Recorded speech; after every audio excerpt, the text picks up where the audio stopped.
Yeah, I'll make just 2 points. One is, I am very optimistic about this policy. There is a lot of work to be done, but I think the government has also realized that manufacturing is important and it will give you employment. That's the first one, and therefore I have every hope that further work will be done.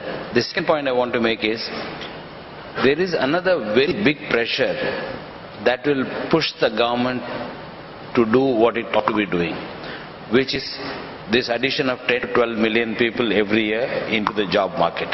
If you didn't have enough manufacturing, you're going to have a huge problem, and when the problem shows up its face, government also will start realizing that in addition to manufacturing being desirable, it must now be done. Mr. Hook. All of these are very important issues and I have a lot of respect for them. But if we can't move a box from A to B, nothing will happen. So I'm a contradiction within as far as the role of government is concerned. I'd like government to be involved, very much so, in order to tick off my wish list.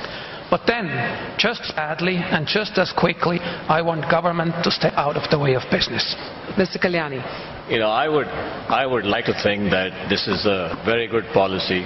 More than anything else, I don't think you have an option for India as a nation. If in the next 10, 12 years we really don't make this happen, then I think in the League of Nations you would have missed the bus. So it's in everybody's interest to simply make this happen. Now clearly, if you look at it from a historical perspective, yeah, we have said many of these things before. In the last 20, 30 years, we have had many policies, we have had many interventions. Most of them have not produced the kind of results that were expected. Now, why will it be any different? I think it's the same question that we had in 1991 when, as a country, we almost became bankrupt. And something pushed the system to change. And I believe that something will push the system here to change. And I think states will have to play an increasingly important role in understanding the content and intent of this policy and make things happen in their states. Mr. Maira? Talking about policy and implementation, so I might just go to General Petraeus, who said the policy is not made, policy accumulates. The result of many decisions taken as a country moves forward collectively. You're going to have to take many decisions and take them collectively, and we'll get the result. Doesn't matter if you have a policy or not.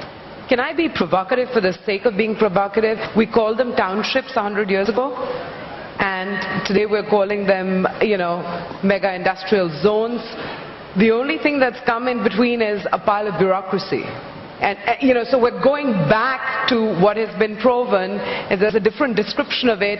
The only thing that has held it back for all this while is a large, growing, cumbersome bureaucracy. We've allowed the state to grow.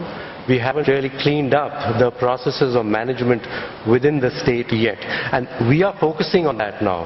When we talk about in the NMIZ that you will have a requirement to manage things to do with the environment for sure, but it will be done in a more efficient fashion and not necessarily only by government officials sitting over there.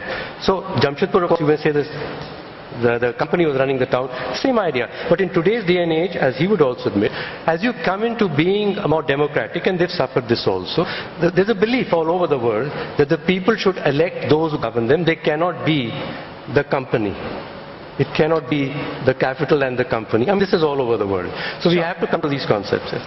Okay. When Jamshedpur is getting discussed, I can't keep quiet. Yes.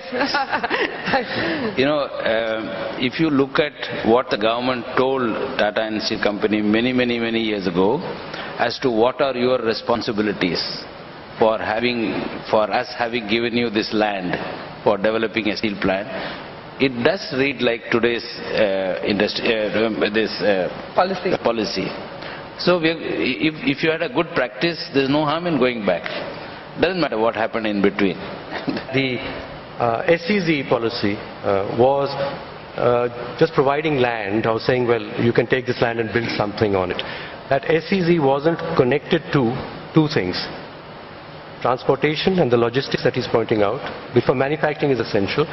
Secondly, to urban habitation necessarily. So if you're going to employ people, where will the people live? And also in the SEZ, we weren't really committed to what she pointed out about the training, the tool rooms, which manufacturing would need. So the concept of the NMIZ is much more comprehensive. It requires in the NMIZ about 2/3 of the land to be urban habitation like Jamshedpur. It's a Jamshedpur model. In fact, Jamshedpur has been used, as has been Durong, as has been examples from China and elsewhere, in devising the architecture of these new NMIZs. And of course, they are long transportation corridors, and the first set are along the Delhi-Bombay rail corridor. So this is why I feel the NMIZs will succeed where the SEZs did not succeed in growing manufacturing.